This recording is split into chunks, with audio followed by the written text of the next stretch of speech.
بسم الله الرحمن الرحيم. نحن نقص عليك أحسن القصص بما أوحينا إليك هذا القرآن. صدق الله العظيم.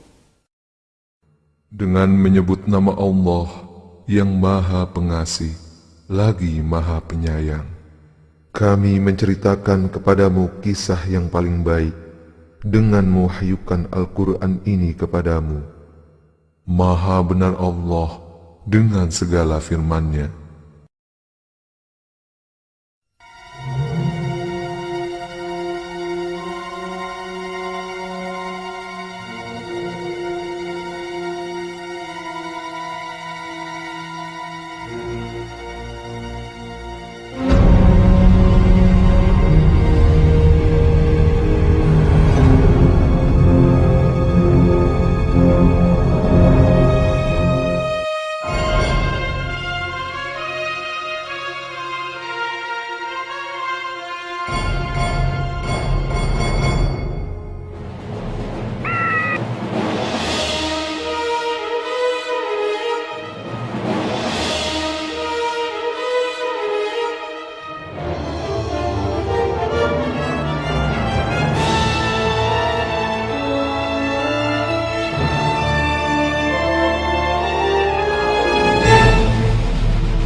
Habil, salah seorang putra Nabi Adam yang berakhlak mulia, meminta izin untuk pergi ke hutan berburu binatang liar.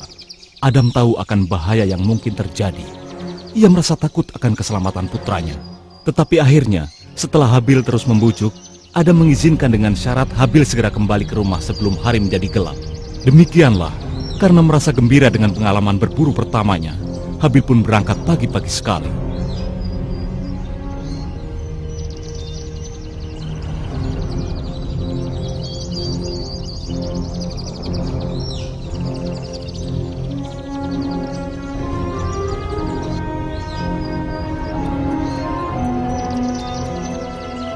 Hari ini keluargaku akan berpesta.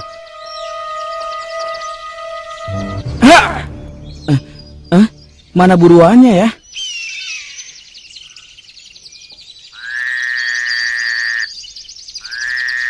Seekor rusa yang cekatan pun muncul.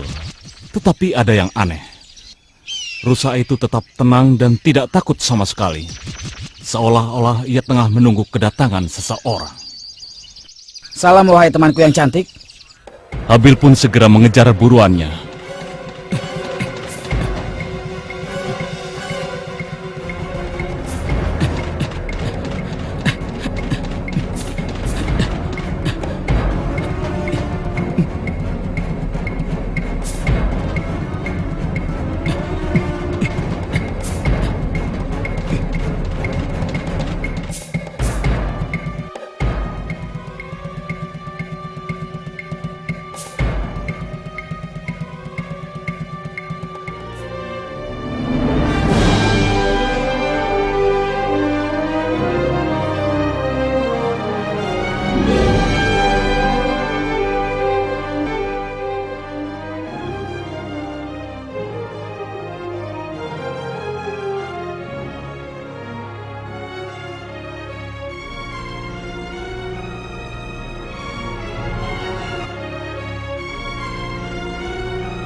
Habil tertegun sejenak, kemudian segera menenangkan dirinya dan melanjutkan kembali perburuannya.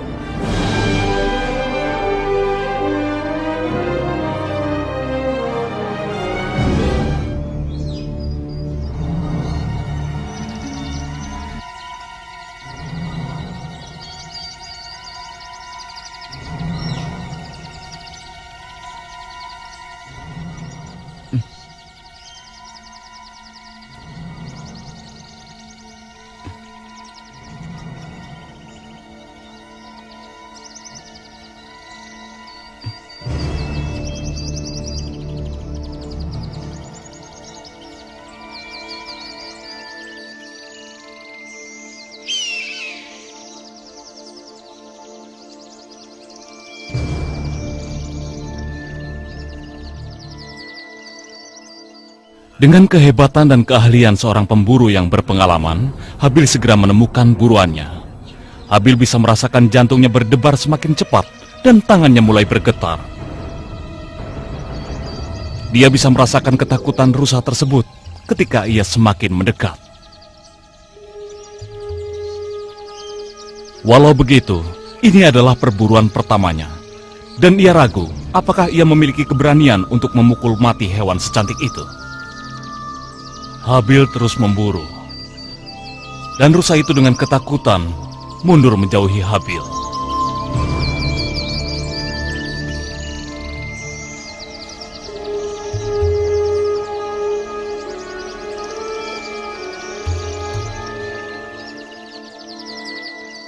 Tiba-tiba rusa itu berhenti, seolah ia menyerah pada nasibnya.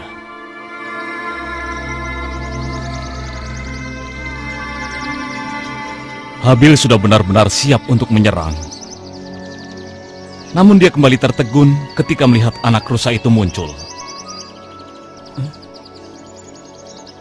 Sambil menarik nafas panjang, Habil bersyukur karena ia tidak membunuh rusa itu ketika anaknya berada di sisinya. Dia merasa tidak tega untuk membunuh rusa itu. Aku hampir membunuhmu. Ternyata kau punya anak. Aku senang tidak jadi melemparkan tombakku.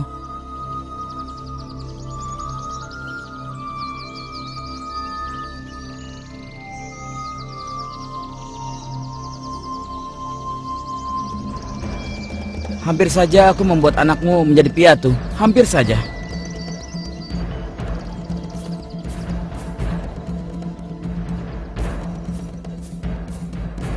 Hah? Habil bingung sehingga tidak mendengar sekawanan rusa muncul di belakangnya. Dengan serta-merta, Habil merasa bahwa ia harus menyelamatkan diri. Dan Habil terus berlari untuk menghindar dari serbuan rusa-rusa itu.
Kejadian yang dialaminya di hutan membuat Habil terlambat tiba di rumah. Sehingga begitu ia sampai di rumah, hari sudah gelap. Nabi Adam yang tengah menunggu kedatangan Habil tentu saja sangat mengkhawatirkan keselamatan putranya yang sampai saat ini belum kembali. Tapi Qabil, putra tertua Adam, ternyata tidak begitu peduli pada keselamatan Habil. Ia malah berharap bahwa Habil tidak akan berhasil dalam berburu. Qabil yakin bahwa ia lebih baik dalam berburu dibandingkan dengan Habil saudaranya. Karena adanya kedengkian dan kebencian dalam hatinya, ia sangat berharap Habil gagal.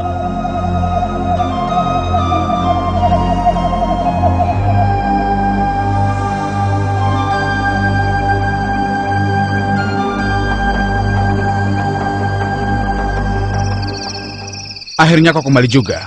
Ayah begitu mengkhawatirkanmu. Kupikir ini perburuan pertama dan terakhirku. Kalian tidak perlu khawatir. Sudah begitu lama kau di hutan, tapi kau malah kembali dengan tangan hampa. Aku hampir saja kehilangan nyawaku di sana. Aku diserang oleh rusa. Kupikir kau berkelahi dengan singa, dengan tangan kosong. Qabil, sudahlah. Apa ayah marah padaku? Tenanglah, dia tidak akan marah pada anak emasnya. Dia hanya akan marah jika aku yang melakukan hal seperti itu. Apa maksudmu? Kenapa ayah harus marah padamu dan tidak padaku? Memangnya kenapa? Karena kau adalah anak sayangannya, anak baik, begitu kan? Kamu tidak pernah berbuat salah. Kamu ini adalah buah hatinya. Kobil saudaraku, itu tidak benar, Kobil. Ayah mencintai kita berdua. Dia akan sedih mendengar hal itu. Aku juga mencintainya. Tapi seperti biasanya, kau akan mendapatkan apa yang kau inginkan. Kau pikir aku tidak lihat? Beda sekali ayah memperlakukanmu. Aku tidak percaya kau berkata seperti ini. Apa maksudmu membeda-bedakan? Dia memperlakukan kita benar-benar sama. 2 hari yang lalu, aku memohon untuk berburu, tapi tidak diizinkan. Malah kau yang diizinkan. Jadi berhentilah berpura-pura, seolah kau tidak paham apa yang kukatakan. Tapi waktu itu sedang ada banjir besar. Semua persediaan makanan kita habis. Kita akan mati kelaparan jika tidak bekerja keras mengisi persediaan makanan. Itulah alasanku untuk pergi berburu. Aku hanya ingin membantu, tapi karena dia membenciku, dia tidak mengizinkanku. Itu tidak adil. Ayah mengkhawatirkanmu. Ia sayang padamu. Aku juga sayang padanya, tapi ia akan lebih memperhatikanku jika kau tidak merusaknya. Kau tidak serius dengan ucapanmu itu, kan?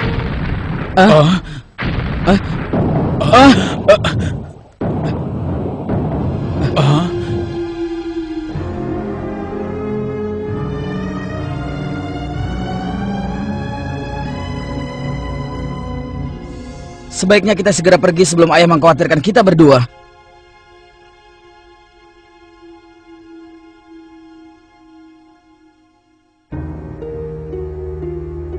Nabi Adam adalah seorang ayah yang penuh kasih, yang mencintai kedua anaknya. Tetapi ia tahu bahwa dalam hati Kobil berkobar rasa iri yang dipicu oleh bisikan setan, yang membuatnya menjadi jahat. Adam mencoba melunakkan hatinya dengan memberinya pekerjaan menanam gandum. Dengan harapan cara itu akan membuat pribadinya yang kasar menjadi lembut. Demikian pula untuk membantu Habil mempertahankan sifat sabarnya, Adam memberinya pekerjaan memelihara ternak. Tapi bisikan setan terus-menerus menghasut pikiran Kobil. Karena tidak mampu menolak pengaruh setan, Kobil sering mengikuti bisikan itu. Tapi tidak ada yang mengira bahwa setan akan menyesatkannya begitu jauh. Kobil, sekeras apapun usaha untuk menjadi anak baik, tetap saja yang akan lebih mencintai Habil daripada dirimu. Kau harus melupakannya sebagai saudaramu, atau seluruh keluargamu akan memusuhimu.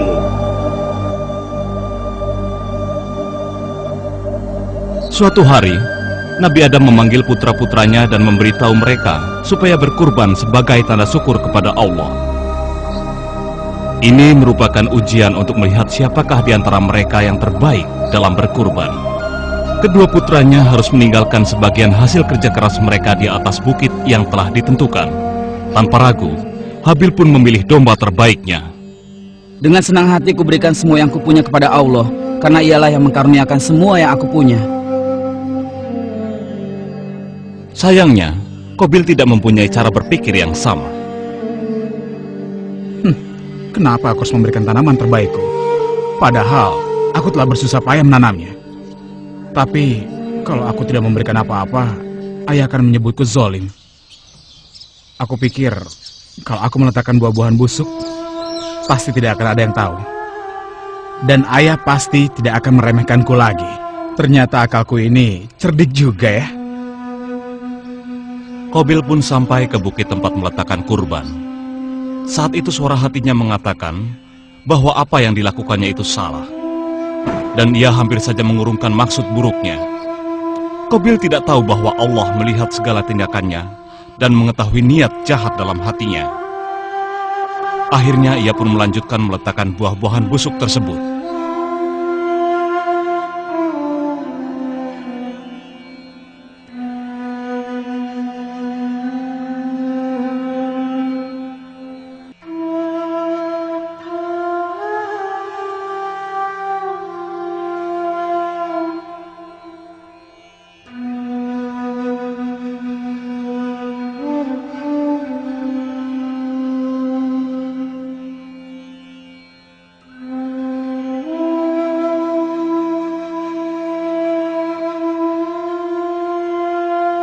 Ya Allah, terimalah kurbanku ini, maafkanlah kesalahanku, dan tunjukilah ibuku, ayahku, dan saudaraku ke jalan yang benar. Beberapa saat kemudian, Nabi Adam memberitahu anak-anaknya bahwa Allah telah menerima kurban Habil dan tidak menerima kurban Kobil. Akibatnya Kobil merasa bahwa ia telah diperlakukan tidak adil. Nabi Adam menjelaskan padanya bahwa tindakannya selalu dilihat oleh Allah yang maha melihat dan maha mendengar setiap gerakan yang kita lakukan. Tidak ada yang bisa kita rahasiakan darinya. Meskipun kecewa pada dirinya sendiri, perasaan bersalah Qabil segera digantikan oleh hasutan setan kepadanya. Lihat kan, Habil yang ini lagi. Sekarang jika ada orang yang menyingkirkannya, siapa yang tahu? Kamu tahu kan bahwa kau bisa melakukannya diam-diam dan tidak akan ada yang menyalahkannya. Singkirkan dia, atau kau akan menyesal seumur hidupmu. Iya, aku akan melakukannya. Aku akan membunuh Habil.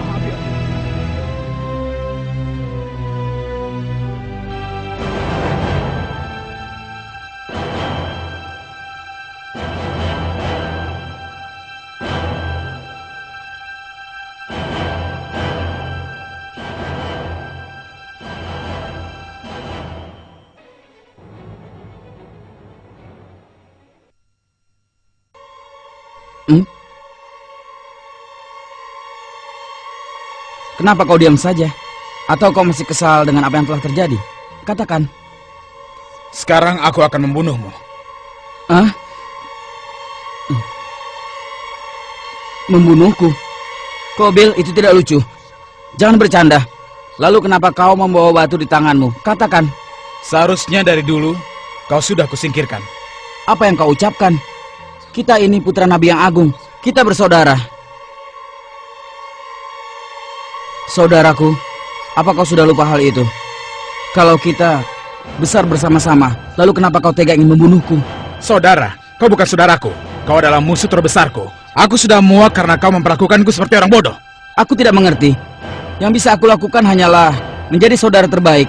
Meskipun kau melayangkan tanganmu untuk membunuhku, aku tidak akan pernah melakukan hal yang sama padamu.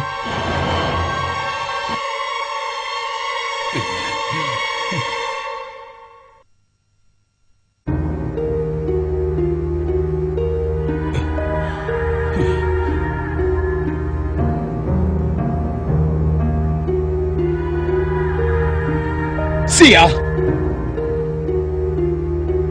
Habil sangat sedih atas kejadian hari itu. Dia baru menyadari betapa dengki saudaranya kepadanya. Jika ia merasa sedih atau sedang bimbang, ia suka mendaki bukit di mana ia bisa menyendiri untuk memikirkan dan menemukan kedamaian. Tapi tidak hari ini. Ketenangan dan kedamaian yang akan menghiburnya tak ditemukannya dimanapun. Hati dan pikirannya dilanda gundah. Dengan putus asa ia ingin bercerita kepada ayahnya tentang apa yang terjadi. Tapi ia tidak ingin ayahnya menjadi khawatir. Tidak, ini adalah masalah yang harus dipecahkannya sendiri. Ia berharap setelah beberapa hari Qabil akan tenang untuk kemudian dapat bersama-sama Qabil membasmi pikiran jahat yang melandanya.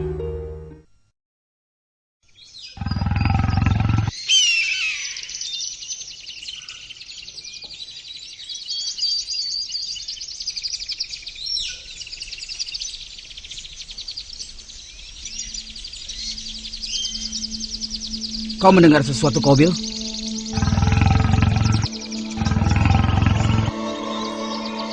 Aku yakin itu singa atau harimau pemangsa manusia. Sebaiknya kita pergi dari sini. Jangan katakan kalau kau ini seorang penakut.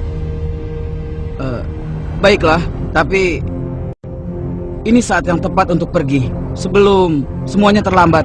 Jangan berisik, tenanglah. Ia mungkin tidak melewati jalan ini. Dan jika benar ia lewat, kita tidak akan sempat beranjak dari sini.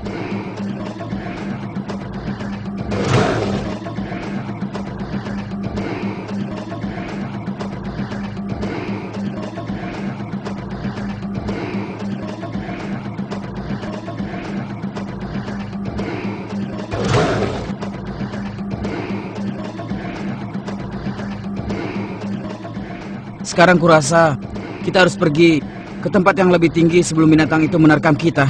Jangan manja, Habil. Apa kau ingin mendatangi singa pemakan manusia?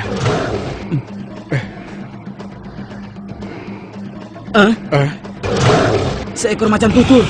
Sepertinya sendirian. Sekarang kau lihat dan pelajari bagaimana pemburu sejati menghabisi binatang ini. Dan ayah akan bangga padaku. Dan seluruh binatang di sini akan takluk padaku. Jangan, Qabil. Ini terlalu berbahaya. Minggir kau!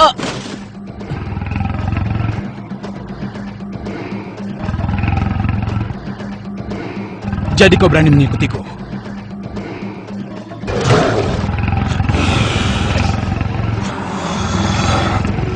Kemarilah macan jelek, kau belum tahu siapa aku kan? Aku adalah Qabil. Semua yang hidup di hutan ini harus tunduk padaku. Aku Qabil. Akan kubuat kalung dari gigi-gigimu yang tajam. Dan akan kubuat baju dari kulitmu yang belang. Kau pikir kau kuat? Tapi kau belum menghadapiku. Aku adalah yang terkuat. Aku pemburu hebat. Aku Qabil. Aku adalah pemburu yang hebat. Prajurit yang hebat yang akan segera menghabisi nyawamu, macan jelek. Ayo maju. Akan kubuat kau tidak berdaya. Aku pemburu yang hebat.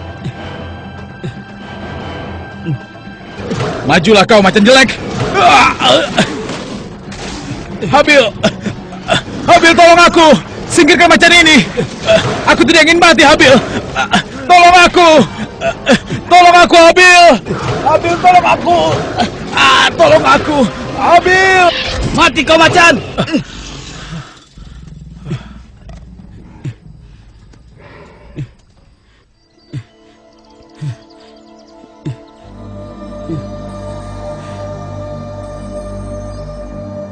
Kau telah menyelamatkan nyawaku.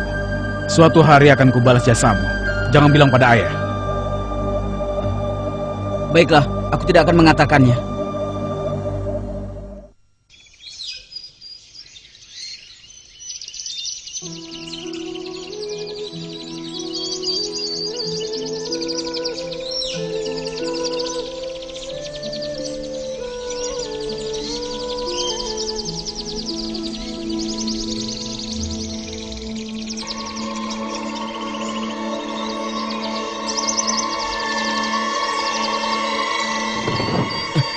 Qabil! Qabil, tolong aku! Tolong pegang batang pohon itu! Qabil, tolong aku! Tolong pegang! Qabil, tolong aku! Kalau tidak aku akan jatuh! Qabil! Tolong aku, Qabil! Pegang pohon itu! Qabil, tolong aku! Qabil! Qabil! Qabil, tolong aku! Qabil! Qabil, tolong aku! Qabil! Qabil!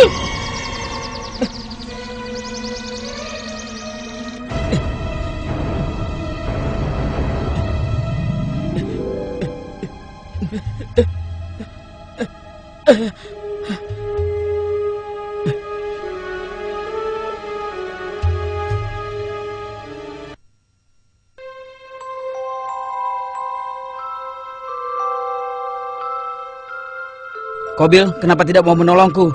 Apakah kebencianmu begitu besar hingga ingin membiarkan aku mati? Aku tidak akan menolongmu.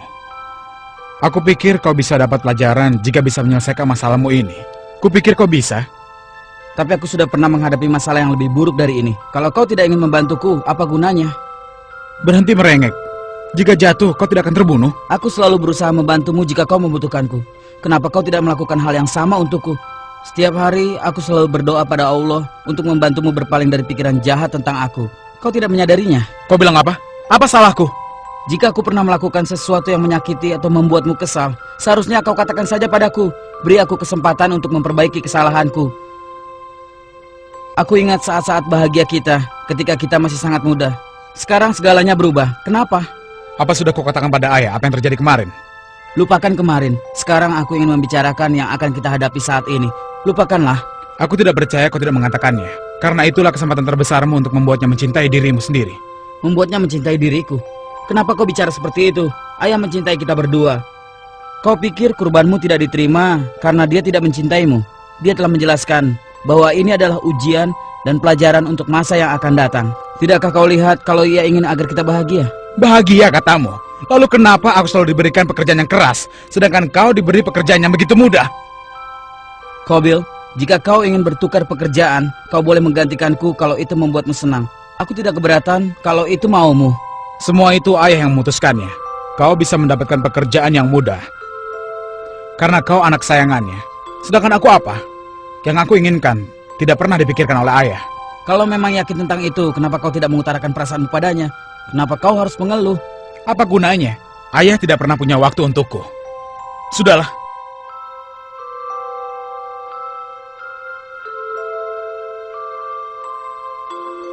Yang paling ditakutkan Habil adalah kalau hati Qabil yang kelam hanya akan mencelakakan dan mengecewakan dirinya sendiri.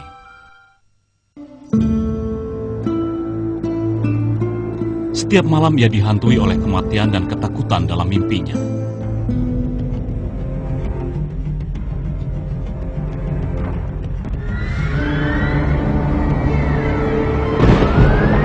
Qabil!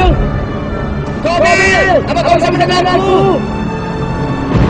Qabil! Dengarlah aku, Qabil! Qabil! Tolong bangun segera dan selamat! Bangun, Qabil! Qabil! Ada yang ingin mati! Apa yang ingin menjadikanku? Qabil, menjauhlah! Aku tidak ingin kau mati, Qabil! Ayo, bangunlah! Bangunlah, Qabil! Dengarkan aku! Qabil! Bangunlah, Qabil!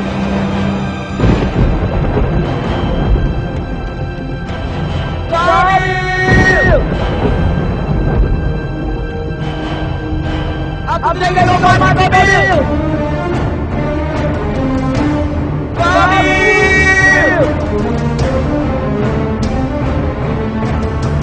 Qabil! Qabil! Bangunlah! Qabil! Qabil! Aku ingin kau bangun neraka, Qabil! Ayo bangunlah! Qabil! Qabil!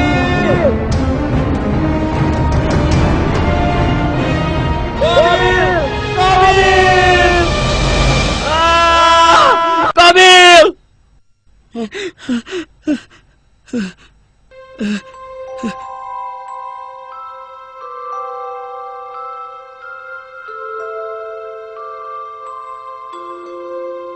Pada hari yang menentukan ini, langit akan menyaksikan kejahatan pertama berupa pembunuhan berdarah dingin.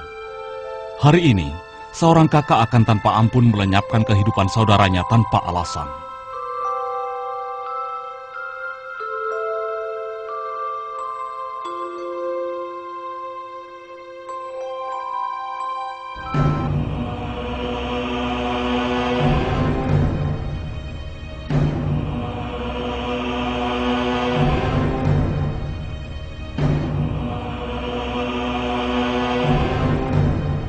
Aku yakin kau bisa menjauhkan dirimu dari bisikan jahat setan. Jangan pura-pura tidak bersalah. Semua ini adalah salahmu. Semua keluarga memusuhiku. Kau juga tahu, ini salah besar. Ibu dan ayah tidak pernah mengesampingkanmu. Dan sekalipun aku selalu berusaha membantu, kau selalu memperlakukanku seperti musuh.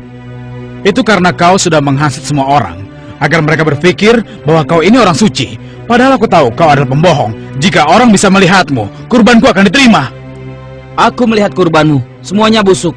Allah hanya akan menerima kurban dari orang yang jujur. Kau tidak bisa menyalahkanku karena kurbanmu. Aku tidak butuh ucapanmu.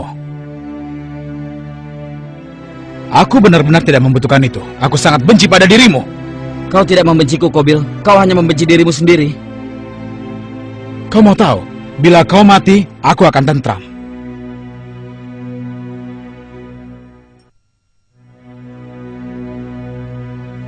Kalau ingin membunuhku, lakukanlah. Tapi aku tidak akan melawanmu. Dasar munafik, pura-pura tidak berdosa. Semua keluarga memusuhiku karena kau. Kalau memang itu keinginanmu, bawalah dosaku dan dosamu ke neraka. Karena itulah hukuman untuk kejahatanmu. Semoga Allah mengampunimu. Sudahlah, aku sudah mau padamu. Tutup mulutmu itu.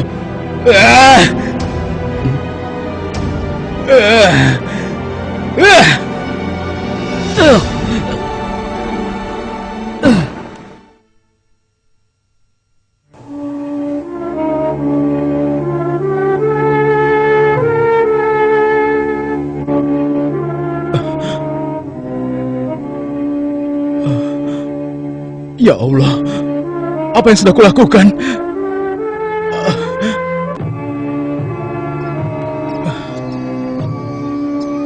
Aku bersalah.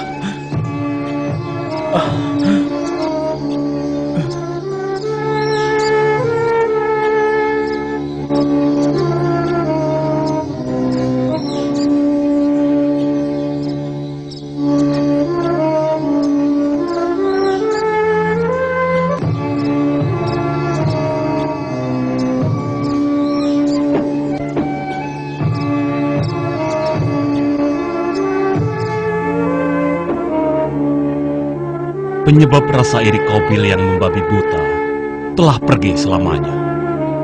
Dalam kesendirian dan putus asa, ia merasa bahwa seluruh dunia telah meninggalkannya. Habil yang hidup dalam kebenaran hanya mendoakan saudaranya dengan doa yang baik dan menjadi jiwa pertama yang terbunuh.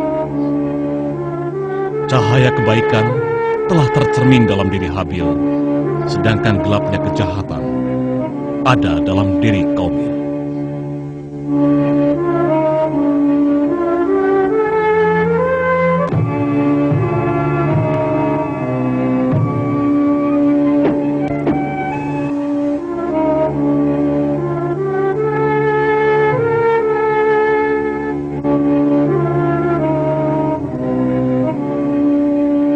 Habil, bangun. Habil, bangun Habil. Habil, dengarkan aku. Sudahlah, ya ampun, apa yang kulakukan? Apa aku sudah membunuh adikku sendiri? Goncangan jiwa karena apa yang sudah dilakukannya mulai menghantui Qabil. Dalam takut dan kesendirian, ia menjadi putus asa ketika bayang-bayang wajah ayahnya mulai meresahkannya. Dia pun berencana untuk mencoba membuat kebohongan yang meyakinkan untuk diceritakan pada ayahnya. Ia bertanya pada dirinya sendiri tentang apa yang telah ia lakukan. Tapi tetap saja, ia merasa bahwa ialah yang benar dan saudaranya lah yang salah.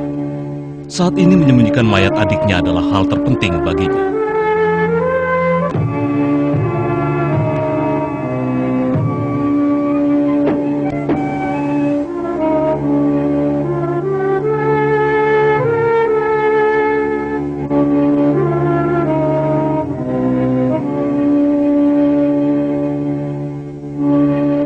Ia memutuskan untuk membawa mayat saudaranya ke hutan, tapi itu sulit karena mayat itu mulai membusuk dan dingin. Ia menyeretnya sejauh yang ia bisa. Ia harus menyembunyikan kejahatannya, tapi bagaimana?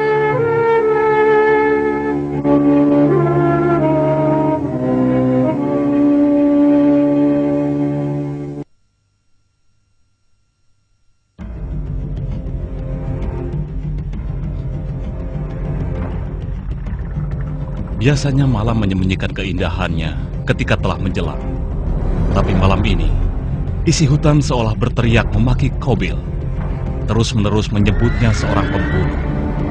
Karena dihantui perasaan bersalah, Qabil memohon agar semua itu tidak pernah terjadi. Seharusnya ia ada di rumah bersama keluarganya, tanpa rasa putus asa dan kesendirian. Ia mengumpulkan tenaganya dan mulai menyeret mayat itu kembali. Ia takut kalau ayahnya mencari dan menemukannya. Ia harus pergi sejauh mungkin. Ia pun sampai ke kaki bukit. Sekarang ia merasa mual dan lemah. Hutan yang dulu bersahabat, tempat ia tumbuh dewasa, sekarang seolah sangkar yang memenjarakannya. Hari berikutnya pun tidak ada bedanya. Ia masih tidak tahu apa yang harus dilakukan dengan mayat adiknya itu. Rasa bingung, marah, dan bersalah yang ada dalam dirinya karena dia telah melakukan kejahatan pertama yang tega membunuh adiknya, terus-menerus menyiksa dirinya.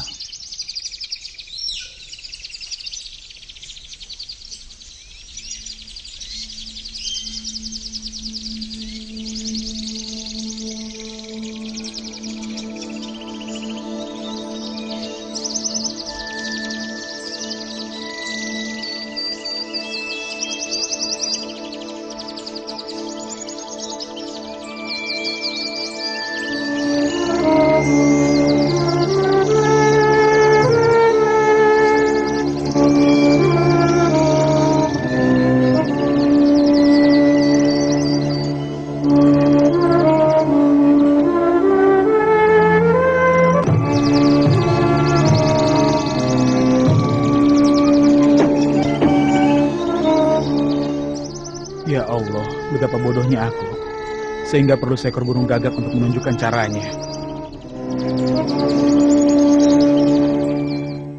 Qabil mengubur saudaranya di kaki bukit.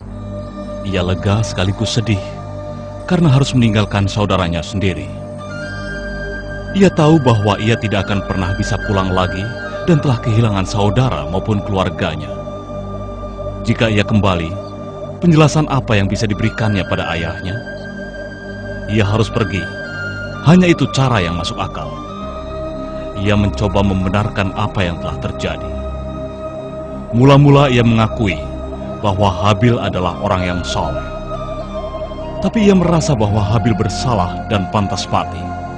Ia meyakinkan dirinya bahwa ia telah cukup memperingatkan Habil, dan karena kesalahannya lah semua ini terjadi. Iya, Qabil yakin bahwa ia telah melakukan hal yang benar.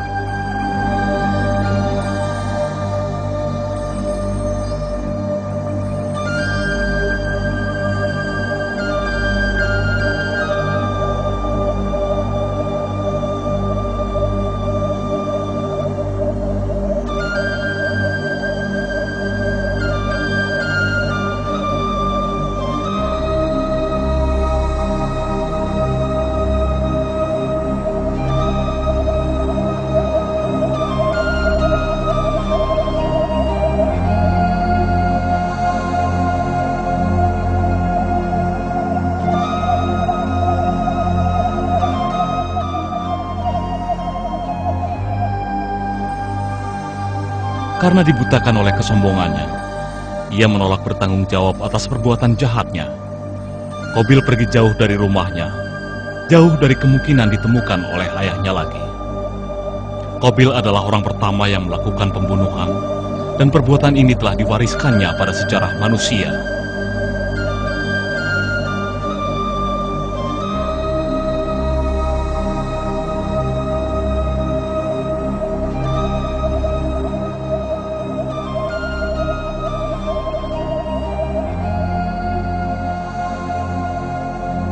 Ratusan bahkan ribuan Qabil terus muncul sepanjang waktu. Pembunuhan tanpa ampun atau rasa belas kasihan. Qabil-Qabil telah menemukan senjata pemusnah massal yang tanpa pilih sasaran membunuh banyak pria, wanita, dan anak-anak yang tidak berdosa. Setiap orang yang melakukan, mereka merasa yakin telah melakukan hal yang benar dan sah. Mereka telah mewarisi sifat dan karakter dari Qabil. Ini adalah takdir umat manusia hingga hari pembalasan.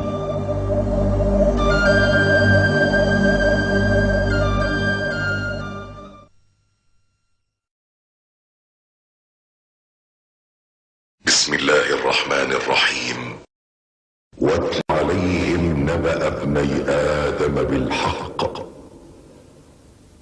إذ قربا قربانا فتقبل من أحدهما ولم يتقبل من الآخر قال لأقتلنك قال إنما يتقبل الله من المتقين